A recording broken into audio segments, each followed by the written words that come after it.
Ika-12 na kabanata, wala ka ba talagang alaala ng pumasok sa chaos, pati na ang memorya ng Great Land? Tanong ni Mino. Parang ganun na nga, sambit ni Jae-hoan, nakakainggit ka naman, buti ka pa walang maalala ng nakaraan, sambit ni Mino. Ang amnesia ba ay dapat kainggitan? Sambit ni Jae-hoan. Sigurado ako na kaiinggitan ka ng mga tao dito, kapag nalaman nila na wala kang maalala tungkol sa iyong nakaraan, dahil silang lahat, ay may alaala ng mga sinapit nila, bago makapunta sa chaos, sambit ni Mino. Ano ba ang ibig mong sabihin, tungkol sa karamihan na nandito? Paano ba kayo nakapasok dito? Tanong ni Jae-hoan, ngunit si Mino ay patuloy lang sa paglalakad. Hoy, tinatanong kita sambit ni Jae-hoan, pag nalaman mo ang tungkol dito, ay sigurado na pagsisisihan mo ito. Galit na tugon ni Mino, at pagkatapos ay tumungo sila sa Gorgon Castle. Sa wakas nakarating na tayo sa bayan, sambit ni Mino habang sila ay naglalakad patungo sa tarangkahan ng kaharian ng Gorgon. Habang may napansin si Jae-hoan, isa ba itong summoning arena? Kagaya ba ito sa unang palapag ng tore na tumatawag sa manlalaro? Sambit ni Jae-hoan sa isipan, habang iniisip ito ni Jae-hoan, ay biglang umilaw ang arena, nagulat siya sa kanyang nakita. Parang pamilyar ang nasasaksihan niya, mga taong humahagulgol sa mga sakit na kanilang naranasan. At nagsalita si Mino, maraming dumating na naman ngayon. Ang lugar bang ito ay isang, sambit ni Jae-hoan, nakukuha mo na ba ang ibig kong sabihin sa tanong mo kanina sa akin, kung paano ang isang tao nakakapasok sa chaos? Iyan ang dapat na huwag mong itatanong sa mga taong nandito. Dagdag na paliwanag ni Mino, habang natutulala si Jae-hoan. Marami pang dumating na mga patay na tao, maligayang pagdating sa mundo ng mga patay, ang chaos, sambit ni Mino na malungkot ang mukha. Ang ibig bang sabihin ay makakapunta ang isang tao sa chaos, ay kung patay ka na sa Great Land? Tanong ni Jae-hoan, oo, ganun na nga, at kapag namatay ka dito ay iyon na ang katapusan ng buhay mo. At dahil patay ka na hindi na dugo ang lalabas sa katawan mo kung di likido, at kapag tuluyan ka nang namatay dito, ay magiging nutrisyon ka ng puno ng Mirage Tree. Sambit ni Mino, at may mga sundalong dumating mula sa tarangkahan, makinig kayo, utusan nyo sila na lumikha ng linya habang dinadala ninyo sila sa auditorium, sambit ng pinuno na gwardya sa kanyang grupo. Hoy, lahat kayo ay pumunta dito at gamitin ninyo itong balabal para sa inyong katawan, at gumawa kayo ng linya. Hay, ikaw ay namatay dahil sa katawan mong parang buto na lang, sambit ni James habang inaasikaso ang mga bagong dating na patay. At may narinig siya tumatawag sa kanyang pangalan, at siya ay napalingon dito. Nakakagulat ito, dito ka dumaan sa Northern Checkpoint. Nagkataon lang ito, dahil malapit dito ang tinahak namin lugar. Hindi naman ako iba sa'yo, di ba? Kilala mo naman ako, kaya pwede bang papasukin mo na ako? Sambit ni Mino, patawad Mino, ngunit may kaunting pagbabago na rito. Kailangan na ng isang sertipiko ang isang tao bago ka makapasok. Sambit ni James, ang tinutukoy mo ba ay ang lumang sertipiko na binigay ni Big Brother? Bakit ngayon pa? Sambit ni Mino, habang tinitignan niya si Jae-hoan. Hoy, wala ka sigurong sertipiko, ano? Pabulong na tanong ni Mino. At may naisip si Mino, James, alam mo kasi, naiwan ko ang sertipiko ko sa bahay. Pwede bang pagbigyan mo ako ngayon? Pabulong na sambit ni Mino habang inaabot ang sungay ng isang bihor na halimaw. At nakita ni James na ito ay ang sungay ng bihorn.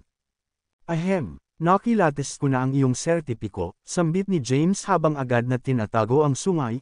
Ngumiti na lang si Mino, at ang mga sundalo sa likod nito ay napailing na lang. Hoy ikaw, dapat ipakita mo rin ang sertipiko mo. Sambit ni James. Wala akong ganun na bagay, bakit? Kailangan ba iyon?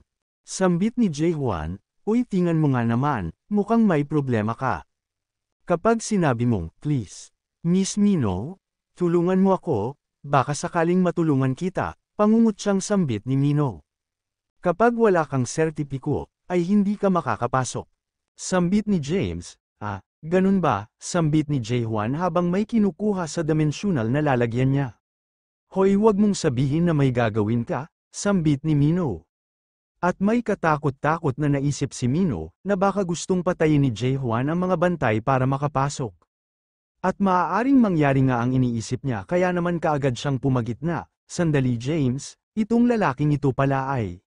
Sambit ni Mino ngunit hindi niya natapos ang kanyang sasabihin dahil may dumating.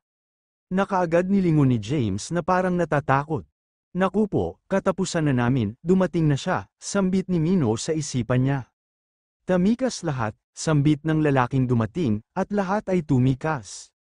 Isa itong celebrity sa kaharian ng Gorgon, ang hindi masyadong kurap na checkpoint officer. Ang checkpoint officer ng Norte, ang bullheaded na si Carlton. James, ipaliwanag mo kung ano ang sitwasyong dito, sambit ni Carlton.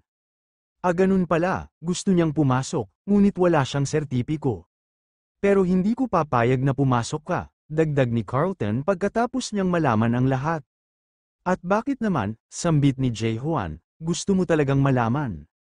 Kapag ang isang tao ay walang sertipiko, para sa kanilang pagkakakilanlan, ay pwedeng gamitin ng isang officer ang otoridad para hindi papasukin ang isang manlalakbay. At ito ay nakalagda ng malinaw sa batas, Artikulo 27 sa Seksyon 4.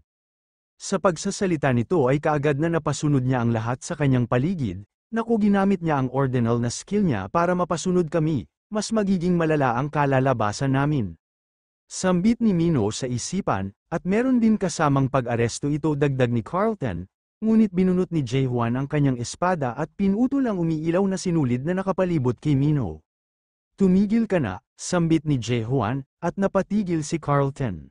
Wala akong pake sa mga batas dito, ano ba ang nakalagay sa isang sertipiko? Tanong ni Jae-hoan, paano niya natanggal ang ordinance skill ko? Pag-iisip ni Carlton habang tumugon sa tanong ni Jae-hoan.